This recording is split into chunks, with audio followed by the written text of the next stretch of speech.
Welcome to ABD tech group. এবিডি টেক গ্রুপে আপনাদের সকলকে স্বাগত জানাই।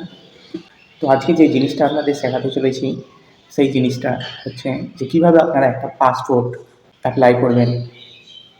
হতে পারে অলমোস্ট প্রায় লোক জানেন যে পাসপোর্টটা কী, কেন প্রয়োজন হয়। যদি আপনি না জানেন তাহলে বলে দিচ্ছি যে পাসপোর্টটা কী। তো পাসপোর্টটা সাধারণত বেসিক্যালি ইউজ করা হয় এক দেশ থেকে আরেক দেশ বা অন্য কোনো দেশ যেতে। এই এরকম ইন্ডিয়ার ক্ষেত্রে আধার কার্ড ম্যান্ডেটরি করা আছে, মানে আধার কার্ড লাগবে যে কোনো কাজে। সেরকমই যে কোনো দেশ যাওয়ার জন্য সাধারণত একটা আইডি কার্ড হিসেবে গণ্য হয় বা প্রুভ হয় এই পাসপোর্ট। তো পাসপোর্টটা যে কোনো দেশ যাওয়ার জন্য প্রয়োজন করা হয় বা ইউজ করা হয় সাধারণত। তো এই ভিডিওর মাধ্যমে এই পাসপোর্টটি দেখাবো যে কীভাবে পাসপোর্ট কমপ্লিটলি অ্যাপ্লাই করা হয়। দেখা যায় যে পাসপোর্ট অ্যাপ্লাই করার জন্য কী কী ডকুমেন্টস লাগতে পারে। তো পাসপোর্ট অ্যাপ্লাই করার জন্য সাধারণত একটা Aadhaar card, PAN card, voter card, ঠিক আছে। এই Aadhaar card, PAN card, voter card থাকতে গেলে ভালো। আর যদি না থাকে তাহলে আধার কার্ড তো লাগবে। উইথাউট আধার কার্ডের কখনোই পাসপোর্ট অ্যাপ্লাই হবে না। চলে আসি, যদি কোনো গভর্নমেন্ট জব করে বা কোনো প্রাইভেট জব করে তাহলে সেই আইডি প্রুফ লাগবে। যে কোনো প্রাইভেট হোক অথবা গভর্নমেন্ট হোক, জব করার আইডি প্রুফ। কোয়ালিফিকেশান, যদি আপনার কোয়ালিফিকেশান থাকে তাহলে সেই কোয়ালিফিকেশান প্রুফ লাগবে। আপনি কতদূর পর্যন্ত পড়াশোনা করেছেন, বেসিক্যালি এই সমস্ত ডকুমেন্টস লাগবে, ঠিক আছে। তাহলে আপনার কমপ্লিটলি বা অনলাইন প্রসেসে সম্পূর্ণরূপে অ্যাকসেপ্ট হয়ে যাবে এই পাসপোর্ট অ্যাপ্লাইটা। তো ডিসপ্লেতে দেখতে পাবেন যে কমপ্লিট প্রসেস বলা হবে, স্টেপ বাই স্টেপ শেখানো হবে কীভাবে একটা পাসপোর্ট অ্যাপ্লাই করা হয়। তো আপনারা ভালোভাবে কমপ্লিটলি ভিডিওটা দেখবেন। যদি ভালো লেগে থাকে ভিডিওটা তাহলে লাইক, ফলো এবং আমাদের চ্যানেলকে সাবস্ক্রাইব করে নেবেন পরবর্তীতে এরকম ভিডিও পাওয়ার জন্য। সবার প্রথম কিন্তু পাসপোর্ট সেবা যে অফিসিয়াল ওয়েবসাইট, এখানে চলে আসবেন। এখানে চলে আসার পর যারা নতুন তারা প্রথম কি করবেন, তারা কিন্তু এখানে নিউ ইউজার রেজিস্ট্রেশন অপশনে ক্লিক করবেন, ঠিক আছে। যারা নতুন তারা এই অপশনে ক্লিক করবেন। এই অপশনে ক্লিক করে প্রথম কিন্তু আপনাকে রেজিস্ট্রেশন করে আইডি পাসওয়ার্ড আপনাকে ক্রিয়েট করতে হবে। তারপর আপনি পাসপোর্টের জন্য অনলাইন আবেদন করতে পারবেন। তো সেই জন্য আপনি কি করবেন, এখানে কিন্তু পাসপোর্ট অফিস এখানে সিলেক্ট করবেন। করে দেওয়ার পর এখানে পাসপোর্ট অফিসটা আপনি সিলেক্ট করবেন, ঠিক আছে। এখানে পাসপোর্ট অফিসটা আপনি সিলেক্ট করবেন। তো আমাদের এখানে কলকাতা পাসপোর্ট অফিস রয়েছে, সেক্ষেত্রে আমি কলকাতা সিলেক্ট করে নেব। এবার আপনার ক্ষেত্রে যেটা হয় সেটা আপনি সিলেক্ট করে নেবেন। করে নেওয়ার পর এখানে কিন্তু আপনার যে ফার্স্ট নেম এবং মিডল নেম বসিয়ে নেবেন, তারপরে আপনার লাস্ট নেমটা বসিয়ে নেবেন। বসিয়ে নেওয়ার পর ডেট অফ বার্থ বসাবেন। ডেট অফ বার্থ বসিয়ে দেওয়ার পর ইমেল আইডি বসাবেন। এবার এখানে বলা আছে আপনার ইমেল আইডিটা কি আপনি যে ইউজার আইডি করতে চান, তো সেক্ষেত্রে ইয়েস বাটন ক্লিক করবেন অথবা এখানে নো বাটন ক্লিক করবেন, ঠিক আছে। তো এবার দেখতে লগইন আইডি অর্থাৎ যে ইউজার আইডি আপনাকে ক্রিয়েট করতে হবে। তো সেক্ষেত্রে আপনি যদি এখানে লগইন আইডি বসিয়ে নেবেন। এখানে আপনার নাম এবং আপনার নাম্বার দিয়ে লগইন আইডি বসিয়ে নেওয়ার পর চেক অপশন ক্লিক করবেন। এটা অ্যাভেলেবল রয়েছে নাকি এইভাবে চেক করে নেবেন। দেখতে পাচ্ছেন এটা কিন্তু অ্যাভেলেবল নেই। তো সেক্ষেত্রে আরো অন্য আপনি দিয়ে আপনি চেক করে নেবেন, ঠিক আছে। তো এইভাবে কিন্তু একটা দিয়ে আপনি চেক করে নেবেন কোনটা অ্যাভেলেবল রয়েছে। দেখতে পাচ্ছেন এটা কিন্তু অ্যাভেলেবল রয়েছে। তো এটা হয়ে গেল। এরপরে আপনি পাসওয়ার্ড বসাবেন। আপনি নিজের ইচ্ছা মতো পাসওয়ার্ড বসাবেন, পাসওয়ার্ডটা কনফার্ম করবেন। তারপর এখানে হিন্ট, এখানে এইটা আপনি সিলেক্ট করবেন। তো যে কোনো একটা কোশ্চেন সিলেক্ট করবেন এবং তার অ্যানসার দিয়ে দিবেন। তো এটা কেন নিয়ে হচ্ছে, যদি কোনো কারণে আমার পাসওয়ার্ড যদি আপনি ভুলে যান, সেক্ষেত্রে এই যে হিন্ট অ্যানসার দিয়ে আপনি কিন্তু সেই পাসওয়ার্ডটা রিকভার করতে পারবেন। তারপর ক্যাপচা বসিয়ে রেজিস্টার অপশন ক্লিক করবেন। রেজিস্টার অপশন ক্লিক করে দেওয়ার সঙ্গে সঙ্গে তারপর কিন্তু আপনার ইমেল আইডিতে একটা লিংক কিন্তু পাঠানো হবে, ঠিক আছে। তো দেখতে পাচ্ছেন এখানে কিন্তু আপনার অ্যাকাউন্টটা অ্যাক্টিভেট করার জন্য একটা লিংক কিন্তু আপনার ইমেল আইডিতে পাঠানো হয়েছে। এবার আপনি আপনার ইমেল আইডি ওপেন করবেন। তবে দেখতে পাচ্ছেন এখানে কিন্তু একটা যে ইমেল চলে এসেছে। এবার এখানে নিচে দিকে আসবেন। নিচে দিকে আসার পর একটা লিংক কিন্তু দেওয়া রয়েছে, ঠিক আছে। এই যে ইমেলটা এসেছে এখানে কিন্তু নিচে একটা লিংক দেওয়া রয়েছে। এই লিংকে কিন্তু আপনি ক্লিক করবেন। এই লিংকে ক্লিক করে দেওয়ার সঙ্গে সঙ্গে নেক্সট পেজ কিন্তু ওপেন হয়ে যাবে। হয়ে যাওয়ার পর আপনার যে লগইন আইডিটা সেটা আপনি এখানে বসিয়ে দেবেন, ঠিক আছে। যেটা আপনি রেজিস্ট্রেশনের সময় দিয়েছিলেন সেই লগইন আইডিটা এখানে কিন্তু বসিয়ে আপনি কিন্তু এখানে নেক্সট বাটনে ক্লিক করার পর দেখতে পাচ্ছেন আপনার কিন্তু অ্যাকাউন্টটা অ্যাক্টিভেট হয়ে গেল। এরপর কিন্তু লগইন অপশনে ক্লিক করবেন। লগইন অপশনে ক্লিক করে দেওয়ার সঙ্গে সঙ্গে দেখতে পাচ্ছেন এখানে কিন্তু আবার লগইন আইডিটা পুনরায় বসাবেন। বসিয়ে নেওয়ার পর কন্টিনিউ বাটনে ক্লিক করবেন। কন্টিনিউ বাটনে ক্লিক করে দেওয়ার পর তারপর যেই পাসওয়ার্ডটা আপনি বসিয়েছিলেন সেই পাসওয়ার্ডটা পুনরায় এখানে বসিয়ে দেবেন, ঠিক আছে। যেই পাসওয়ার্ডটা আপনি রেজিস্ট্রেশনের সময় দিয়েছিলেন যেই পাসওয়ার্ডটা, সেই পাসওয়ার্ড এখানে বসিয়ে ক্যাপচাটা বসিয়ে এখানে লগইন বাটনে ক্লিক করবেন, ঠিক আছে। লগইন বাটনে ক্লিক করে দেওয়ার সঙ্গে সঙ্গে নেক্সট পেজ কিন্তু আপনার সামনে এইভাবে ওপেন হয়ে গেল, ঠিক আছে। এবার আপনি পাসপোর্টের জন্য অ্যাপ্লিকেশন করতে পারবেন। এবার পাসপোর্টের জন্য কিভাবে অ্যাপ্লিকেশন করবেন দেখুন, এখানে লেখা রয়েছে দেখতে পাচ্ছেন এখানে অনেক অপশন দেওয়া আছে। এখানে দেখতে পাচ্ছেন apply for fresh passport and renew, এই অপশনটি আপনি ক্লিক করবেন। এই অপশনে ক্লিক করে এখান থেকে আপনাকে পাসপোর্টের জন্য অ্যাপ্লিকেশন করতে হবে। এখানে কিছু ডিটেইলস দেওয়া রয়েছে, এখানে আপনি দেখে নেবেন। দেখে নেওয়ার পর এখানে ক্লিক হেয়ার অ্যাপ্লিকেশন ফর্ম, এই অপশনে ক্লিক করবেন, ঠিক আছে। এই যে ক্লিক হেয়ার অপশন নিচে দেওয়া রয়েছে এই অপশনে আপনি ক্লিক করে দেবেন। এই অপশনে ক্লিক করে দেওয়ার পর তারপর নেক্সট পেজ কিন্তু আপনার সামনে ওপেন হয়ে যাবে। নেক্সট পেজ ওপেন হয়ে যাওয়ার পর তারপর আপনি কি করবেন, এরপর এখানে বলা আছে এখানে স্টেট, এখানে স্টেটটা কিন্তু আপনি সিলেক্ট করবেন। স্টেটটা সিলেক্ট করে নেওয়ার পর ডিস্ট্রিক্ট এখানে সিলেক্ট করবেন। এবার যারা কিন্তু সাউথ 24 পরগনা থেকে বিলং করেন তারা কিন্তু এখানে সুন্দরবন সিলেক্ট করবেন, ঠিক আছে। আমি কিন্তু সাউথ 24 পরগনা থেকে বিলং করি, সেক্ষেত্রে আমি কিন্তু সুন্দরবন সিলেক্ট করব। এখানে কিন্তু সাউথ 24 পরগনা অপশন নেই, তো সেই জন্য কিন্তু এখানে সুন্দরবন এখান থেকে সিলেক্ট কিন্তু করে নেবেন, ঠিক আছে। এখানে ডিস্ট্রিক্টটা সিলেক্ট করে নেন।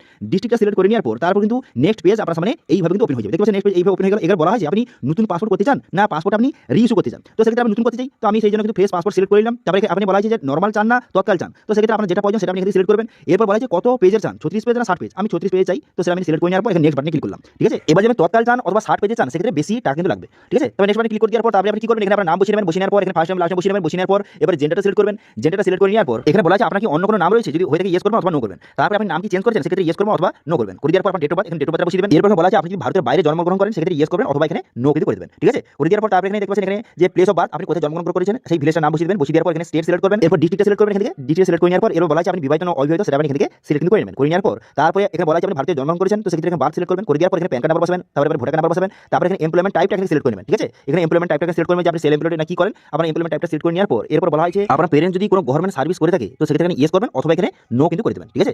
এখানে ইয়েস বা নো করে দেবেন। এখানে করে দেওয়ার পর তারপরে এডুকেশন কোয়ালিফিকেশন এখানে আপনাকে সিলেক্ট করতে হবে, ঠিক আছে? আপনি কতদূর পড়াশোনা করেছেন এডুকেশন কোয়ালিফিকেশন এখানে সিলেক্ট করবেন। তো সেই জন্য আপনি কি করবেন, এখানে এডুকেশন কোয়ালিফিকেশন এই সিলেক্ট অপশনে ক্লিক করে আপনি কতদূর পড়াশোনা করেছেন সেটা আপনি এখানে সিলেক্ট কিন্তু করে নেবেন, ঠিক আছে? এবার এখানে বলা হয়েছে আপনি ইসিআর ক্যাটাগরি না নন ইসিআর ক্যাটাগরি এখান থেকে সেটা আপনি সিলেক্ট করতে হবে। এবার দেখুন, এবার যদি আপনি মাধ্যমিক পাস করে থাকেন, ঠিক আছে, যদি আপনি মাধ্যমিক পাস করে থাকেন সেক্ষেত্রে আপনি নন ইসিআর ক্যাটাগরি, ঠিক আছে, সেক্ষেত্রে আপনি ইয়েস করবেন। এবার যদি আপনি মাধ্যমিক পাস না করে থাকেন সেক্ষেত্রে আপনি এখানে নো সিলেক্ট করবেন, ঠিক আছে? এখানে বলা হয়েছে আপনি কি নন ইসিআর ক্যাটাগরি, তো আপনি যদি মাধ্যমিক পাস করে থাকেন সেক্ষেত্রে ইয়েস করবেন, যদি মাধ্যমিক পাস আপনি না করে থাকেন সেক্ষেত্রে এখানে নো সিলেক্ট করবেন, ঠিক আছে? তো আমি গ্র্যাজুয়েট পাস করেছি সেই জন্য কিন্তু এখানে বলা হয়েছে যে আপনি নন ইসিআর ক্যাটাগরি, সেই জন্য আমি ইয়েস কিন্তু করেছি, ঠিক আছে? তো এবার আপনি যদি মাধ্যমিক পাস করে থাকেন তো সেক্ষেত্রে ইয়েস করবেন, এবার যদি মাধ্যমিক পাস না করে থাকেন সেক্ষেত্রে নো করবেন। ওকে, বুঝে গেল, ক্লিয়ার?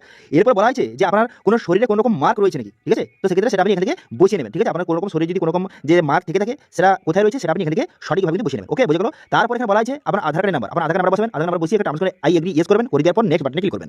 নেক্সট বাটনে ক্লিক করে দেওয়ার পর এবার কিন্তু আপনার ফ্যামিলি ডিটেলস বসাতে হবে। তো সেই জন্য কি করবেন, এখানে কিন্তু আপনার বাবার ফার্স্ট নেম বসিয়ে দেবেন, তারপর লাস্ট নেম বসিয়ে দেবেন, বসিয়ে দেওয়ার পর আপনার মায়ের ফার্স্ট নেম লাস্ট নেম বসিয়ে দেবেন। এবার এখানে লিগ্যাল গার্ডিয়ানস তার ফার্স্ট নেম লাস্ট নেম বসিয়ে দেবেন, ঠিক আছে? বসিয়ে দেওয়ার পর নেক্সট বাটনে আপনি ক্লিক করবেন। নেক্সট বাটনে ক্লিক করে দেওয়ার পর তারপর আপনি কি করবেন, এখানে বলা হয়েছে আপনি কি ভারতের বাইরে বসবাস করেন, সেক্ষেত্রে যদি করে থাকেন ইয়েস করবেন, অথবা যদি আপনি ভারতে বসবাস করেন সেক্ষেত্রে নো সিলেক্ট করবেন, ঠিক আছে? এবং আপনি আপনার পুরো অ্যাড্রেসটা সঠিকভাবে বসিয়ে দেবেন। বসিয়ে দেওয়ার পর এরপর এখানে কি করবেন, এখানে ভিলেজ বসাবেন, তারপরে স্টেট, তারপরে ডিস্ট্রিক্ট বসাবেন, বসিয়ে দেওয়ার পর এখানে পুলিশ স্টেশন বসাবেন, তারপরে আপনি কি করবেন, এখানে পিনকোড বসাবেন, বসিয়ে দেওয়ার পর তারপর কিন্তু আপনার যে মোবাইল নাম্বার আপনি মোবাইল নাম্বার বসিয়ে দেবেন, বসিয়ে দেওয়ার পর ইমেল আইডি বসাবেন, বসিয়ে দেওয়ার পর এবার এখানে বলা আছে আপনি যে এই অ্যাড্রেসটা বসালেন এটা কি আমার পার্মানেন্ট অ্যাড্রেস, যদি হয়ে থাকে ইয়েস করবেন, তারপরে এটাও কিন্তু আপনি ইয়েস করে দেবেন, ঠিক আছে? এটা আপনি এখানে ইয়েস করে দেওয়ার পর আপনি নেক্সট বাটনে ক্লিক করবেন। ওকে, বুঝে গেল? নেক্সট বাটনে আপনি ক্লিক করবেন, নেক্সট বাটনে ক্লিক করে দেওয়ার সঙ্গে সঙ্গে নেক্সট পেজ কিন্তু আপনার সামনে ওপেন হয়ে যাবে, ঠিক আছে? নেক্সট পেজ দেখতে পাচ্ছেন এইভাবে কিন্তু আপনার সামনে নেক্সট পেজ ওপেন হয়ে যাওয়ার পর এখানে ওকে বাটনে ক্লিক করবেন, ওকে বাটনে ক্লিক করে দেওয়ার পর পুনরায় কিন্তু ওকে করে দেবেন।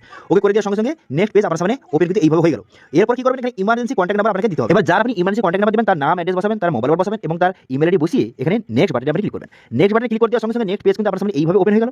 এরপর এখানে বলা আছে যে আপনার কোনো রকম যে আগে থেকে কোনো রকম যদি পাসপোর্ট তৈরি হয়ে থাকে তাহলে আপনি সেগুলো সিলেক্ট করবেন, যদি না হয়ে থাকে তাহলে সবগুলো কিন্তু এখানে নো করে দেবেন, ঠিক আছে? প্রথমটা নো করবেন, তারপরে সেকেন্ড অপশনটা এখানে ডিটেলস আর নট অ্যাভেলেবল এটা সিলেক্ট করবেন, তারপরটা এখানে কিন্তু নো অপশন কিন্তু এখানে সিলেক্ট করবেন, ঠিক আছে? নো সিলেক্ট করবেন, এখানে নো করে দেওয়ার পর আপনি নেক্সট বাটনে ক্লিক করবেন। যারা প্রথমবার পাসপোর্ট অ্যাপ্লিকেশন করছে তারা কিন্তু এইভাবে সিলেক্ট করবেন, তবে নেক্সট করে দিলেন। নেক্সট করে দেওয়ার পর এখানে বলা আছে আপনার নামে কোনো রকম যে ক্রিমিনাল রেকর্ড রয়েছে নাকি এইসব বলা আছে, আপনি সবগুলো এখানে নো করে দেবেন, ঠিক আছে? সবগুলো নো করে দেওয়ার পর নেক্সট বাটনে ক্লিক করবেন। তো আমি যেভাবে সিলেক্ট করেছি ওইভাবে সিলেক্ট করবেন, করে দেওয়ার পর আপনি নেক্সট বাটনে ক্লিক করবেন। নেক্সট বাটনে ক্লিক করে দেওয়ার সঙ্গে সঙ্গে তারপর কিন্তু নেক্সট পেজ আপনার সামনে ওপেন হয়ে যাবে, ঠিক আছে? এরপর দেখবেন পুরো প্রিভিউ কিন্তু আপনার সামনে শো হয়ে গেল। এবার দেখে নেবেন, দেখে নেওয়ার পর আপনি নেক্সট বাটনে পুনরায় ক্লিক করবেন। নেক্সট বাটনে ক্লিক করে দেওয়ার সঙ্গে সঙ্গে নেক্সট পেজ কিন্তু পুনরায় আপনার সামনে ওপেন হয়ে যাবে, দেখতে পাচ্ছেন? আপনার সামনে নেক্সট পেজ ওপেন হয়ে যাওয়ার পর তারপর আপনি কি করবেন, এরপর এখানে বলা আছে এখানে কিন্তু আপনার ডেট অফ বার্থ প্রুফ হিসেবে কোন ডকুমেন্ট সাবমিট করছেন এখানে সেটা সিলেক্ট করবেন। এখানে বিভিন্ন রকম ডকুমেন্টস রয়েছে। এবার আপনার কাছে ডেট অফ বার্থ প্রুফ হিসেবে যেই ডকুমেন্টস রয়েছে সেটা আপনি সিলেক্ট করবেন। এখানে ড্রাইভিং লাইসেন্স রয়েছে, তারপর এখানে ভোটার কার্ড রয়েছে, তারপর এখানে আপনার যে প্যান কার্ড রয়েছে, এখানে বিভিন্ন রকম ডকুমেন্টস রয়েছে। এবার আপনার কাছে যেই ডকুমেন্টস রয়েছে সেটা আপনি সিলেক্ট করবেন। তো আমি এখানে দেখছেন ভোটার কার্ড সিলেক্ট করে নিয়েছি।